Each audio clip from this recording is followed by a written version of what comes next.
It's time to bring in my colleague and social media reporter, Ayen. Take it away again, Ayen. Well, thanks again, Shaka. We received tremendous feedback in our STA inbox to this week's question. The African Union leaders selected a new leader, but among the key issues being discussed at the 28th African Union Summit, Africa's relationship to the International Criminal Court and Morocco's readmission to the African Union. This leads us to our question of the week, which asks, what should the African Union set as a top priority for the continent in 2017? Well, starting off the conversation is Vershima from Nigeria with our letter of the week. Our letter of the week is from Vershima Biam in Nigeria, who writes, the African Union should develop and promote independent political systems, void of any foreign dependence.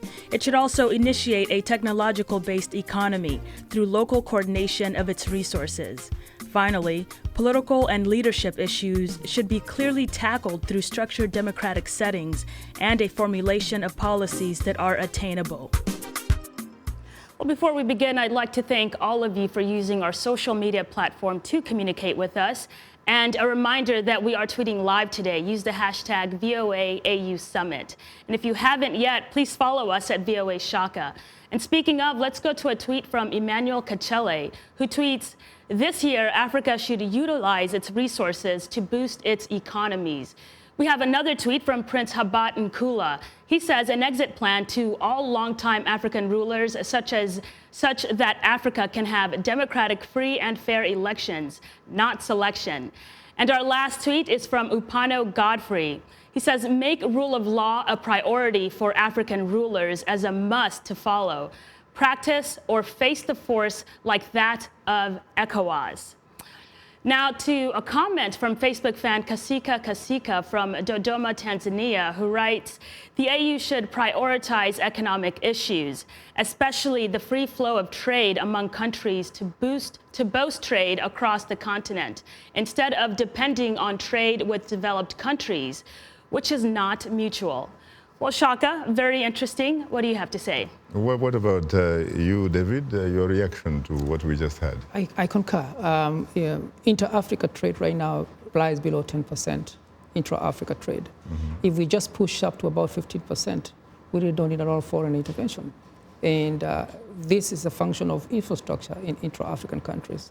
And as our Excellency CS Amina was running on Pan-African integration, those were the goals behind that by 2030, we'll have almost 65% of the world workforce. And how we manage our youth in the next 30 years is a function of how countries will be stable and economically stable and how much our youth. And the best way to do that is to become economically dependent and create economic region and economic blocks and have inter-Africa improve as much infrastructure inter-Africa. And that means increased inter-African trade. And inter-African trade came the economic where we have employment for our youth. Mm-hmm. We will have to very well know how to manage them in the next 30 years to come. How do you accomplish that, especially given the current ways in which people are not free, really, to move from one country to the other, with the exception, perhaps, in fact, of ECOWAS, really? Yes, I think ECOWAS is experiencing the same problem, that is free flow of goods and people across state lines. It is extremely difficult to do custom duties and custom, administrative formats are different in all of these states, even though there is, protocols governing all of these. But in terms of implementation, it's a problem. I would like to also say that one way of going about it, I think, has to do with designing projects, particularly infrastructural projects. ECOWAS is doing something in that area, particularly in energy sector, where they encourage multinational projects as opposed to standalone local projects or national projects. Why? Because that way, if you have cross-border projects that, for instance, Senegal and the Gambia will jointly finance, then it improves the integration of their economies across the state lines. I see. You see, so this is what, in fact, while I was at the African Development Bank, we changed the rules to encourage countries, rather than focusing on individual projects for national development, we encourage them to propose multinational projects that goes across lines, state lines. That way you can integrate your economies and the infrastructure far quicker than you would independent, freestanding projects, national projects. I see. Yes. Again, do we have more reaction from the social media world? Yes, in fact, let's go to another comment from Facebook fan Simon Ojour, who writes, I think the African Union should prioritize good governance, which is a product of a democracy. Without that, we will still have presidents such as Uganda's Yoweri Museveni saying that he is not a servant of the people. Is the AU being insensitive to that extent? Maybe because I believe most of these AU folks are themselves despots.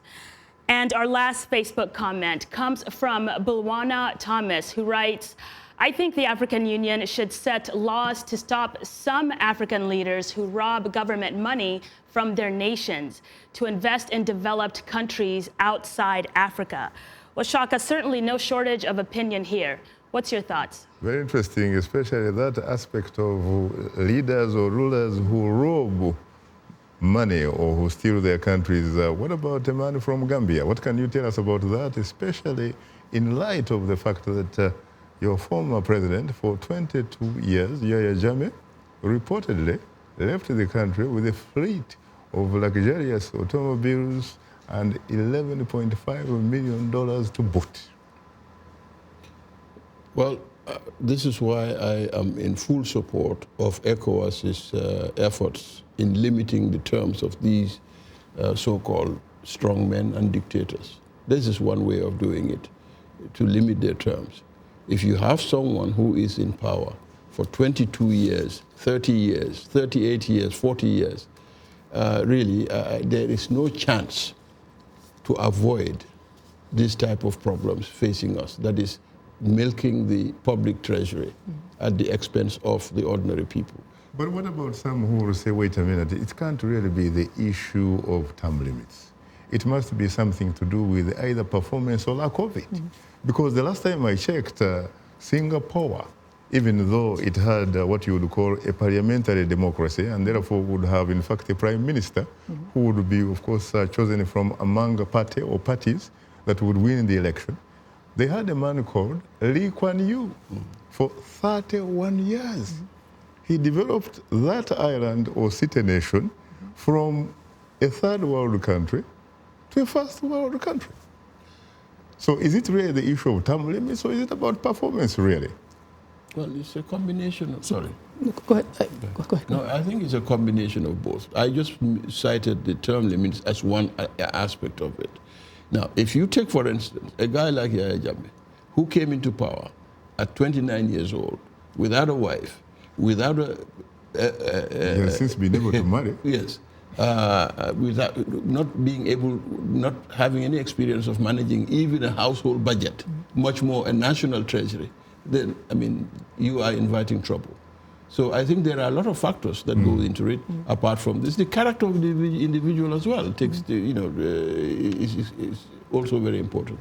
What about the issue of good governance? In fact, the issue of democracy, really. Talking about a situation, frankly, where citizens owe their allegiance to the state, and therefore they do, in fact, have what you would call inalienable rights, birthrights, really. I think, to me, this personal opinion is everybody has to be a stakeholder of the environment they are in. If you become a stakeholder of the environment you're in, you become accountable for the environment you're in. Our population, most of the population, are not informed of their rights. So whenever they are coming to vote, they vote the same people who were there before. Why is that happening? I think part of it is that what you say, there's an element of political and economic empowerment to the people. People had to be politically empowered to have the knowledge to select the right leader for their country. They had to be empowered to be a stakeholder at the local level. So from the local level upward, it has been political influence from the bottom top-down, where the leader of a country is politically mature and politically democratic, and that can trickle down. It also to bottom up. You want to From the stakeholder, from grassroots, where people is a stakeholder from your community you live in, to make sure that everybody is accountable where you are. They should feel like they're invested in decisions that are made which affect them. Exactly. Correct. Well, thank you very much, Ayen, for bringing us this week's audience reaction. Well, that does it for today's social media segment. Just a reminder that we appreciate all the feedback, whether it's in social media form or using other means to communicate with us. Please keep them coming. And if you're a new fan, drop us a line at africatv@voanews.com. Once again, our email address is africatv@voanews.com. Or post your comment on our Facebook page. Enter the keyword Straight Talk Africa. Be sure to visit us online at voaafrica.com, or you can join our YouTube channel, sign up to VOA TV2 Africa, and follow us on Twitter at VOA Shaka. A reminder that the show is streaming live every Wednesday. Go to VOA Straight Talk Africa TV program page on our website, or simply watch us live on your mobile device. Just download the VOA mobile app.